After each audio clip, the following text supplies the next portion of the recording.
తల మీద చెయ్యి వేసి బొట్టు పెట్టినా, తాళి బొట్టు మెడను కట్టి బొట్టు పెట్టినా, తల మీద చెయ్యి వేసి బొట్టు పెట్టినా, తాళి బొట్టు మెడను కట్టి బొట్టు పెట్టినా, సన్ని కళ్ళు తొక్కినా సప్త పదులు మెట్టినా, సన్ని కళ్ళు తొక్కినా సప్త పదులు మెట్టినా, మనసు మనసు కలపడమే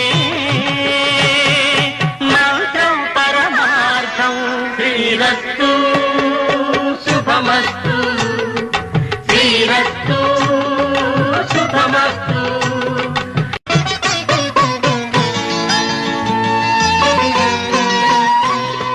తల మీద చెయ్యి వేసి బొట్టు పెట్టినా, తాళి బొట్టు మెడను కట్టి బొట్టు పెట్టినా.